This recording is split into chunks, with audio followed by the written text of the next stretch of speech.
A country where supermarkets employed workers whose only job was re-stickering prices because everything got more expensive by the afternoon.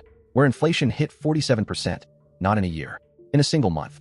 Where 5 currencies were born and died in 8 years, and one president simply froze everyone's savings accounts. And then, the cure, the strangest trick in monetary history.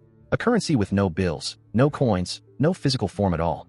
Money that did not exist. Invented specifically to teach a nation of 150 million people to believe in money again. This is not a thought experiment. This is Brazil, 1994. And stay with me until the switch actually happens. Because this invisible currency worked so well that it is still in every Brazilian wallet today, 30 years later, hiding in plain sight under a different name. This is the story of the Plano Real, the plan that killed inflation with an idea. If you've never heard this story, you're exactly who this channel is for. Subscribe, and let's begin. To understand how radical the cure was, you need to feel how sick the patient had become. By the early 1990s, Brazil had lived with serious inflation for so long that an entire generation had never seen a stable price. Not months of it, decades. In 1993 alone, prices rose more than 2,400%. Salaries were spent within hours of arriving. On payday, workers ran, literally ran, to the supermarket because a cart of groceries bought in the morning cost more by evening. Stores employed full-time price restickerers, walking the aisles with label guns, marking things up, sometimes twice a day. Families bought months of rice and beans at once, hoarding like a war was coming. In a way, one was. The middle class had a nightly ritual. Park every spare cruzeiro in overnight bank funds, just so the money wouldn't melt before morning. The poor, with no bank accounts, simply paid the full price of the disease. And the zeros piled up so fast that calculators ran out of digits. Brazil cut 3 zeros off its currency in 1986, 3 more in 1989, 3 more in 1993. 9 zeros gone. The numbers always grew back. And Brazil had tried everything. In 1986, the government froze all prices by decree. Shelves simply emptied, and beef vanished from the country. 2 more freeze plans followed. Both collapsed within months. In 1990, a new president went further. He seized most of the nation's savings, locking families' own money away for 18 months. It broke 1 million plans, caused a recession, and inflation came back anyway. Because here's what every one of those plans misunderstood. Brazil's inflation was no longer just about printing money. It had become something stranger, a self-fulfilling prophecy. Contracts, rents, salaries, everything was indexed, automatically raised to match last month's inflation, which guaranteed next month's.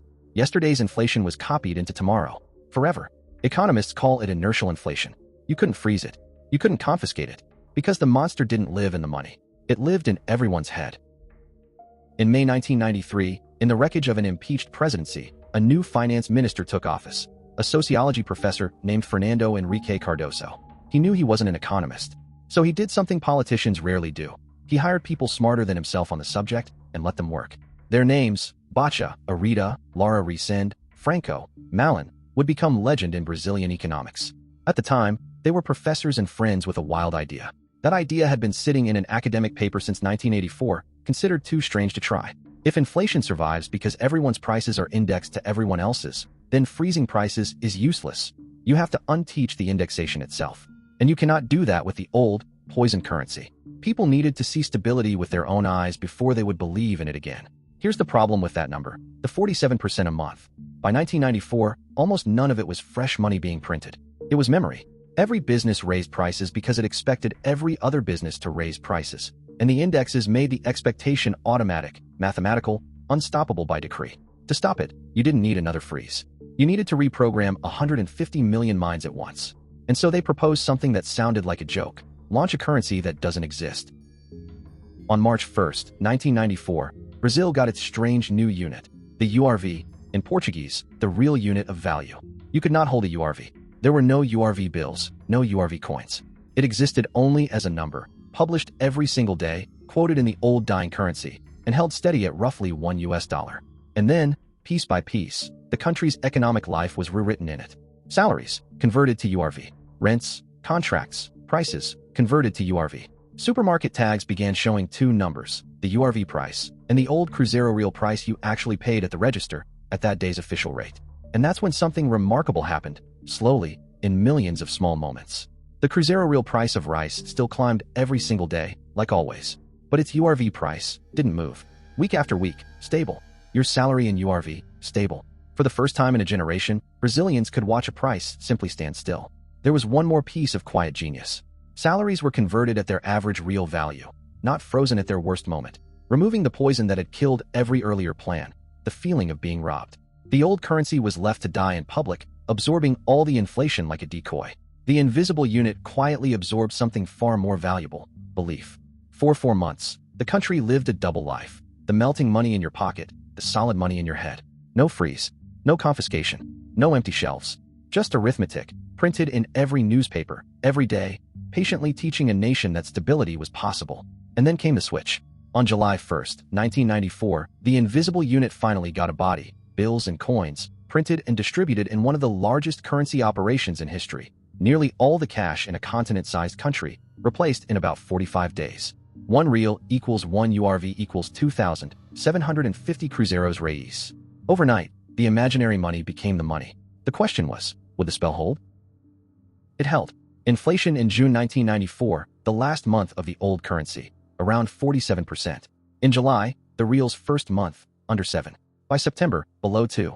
Within a couple of years, Brazil was measuring inflation the way normal countries do, per year, in single digits.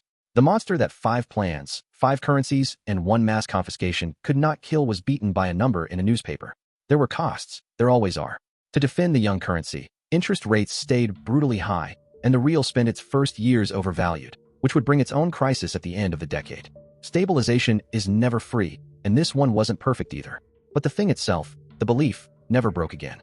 Prices stayed prices. Money stayed money. Cardoso, the finance minister who bet his career on an invisible currency, was elected president 5 months later, twice. And years afterward, NPR's Planet Money told this story to Americans under a title Brazilians find hilarious and accurate: How 4 drinking buddies saved Brazil. 30 years later, the real is still Brazil's currency, the longest-lasting money the country has had in nearly a century. It survived changes of government from one political extreme to the other. Parties that agree on nothing agree on the real. And Brazilian kids today find their parents' stories almost impossible to believe: the running at payday, the price guns, the savings locked behind a decree. Which is, if you think about it, the plan's greatest achievement. It made hyperinflation unimaginable again. The full inside story, told by the president who lived it, is in the book linked in the description. Strip away the details, and Brazil confirms the pattern we saw in Hungary from the opposite direction. Inflation is only partly about printing presses. Past a certain point, it lives in expectations, in what everyone believes everyone else will do next. Freezes attack prices and fail. Confiscations attack money and fail. What won, in Budapest in 1946 and in Brasilia in 1994, was the same thing: a unit people could finally believe in and the discipline to keep it believable. Money, in the end, is a story a nation tells itself. Brazil is the country that proved you can rewrite that story mid-collapse with the lights on. Next on Paper Empires, the flour that cost more than a house. The first great financial bubble in history, in which the smartest merchants in Europe paid fortunes for tulip bulbs. Subscribe so you don't miss it.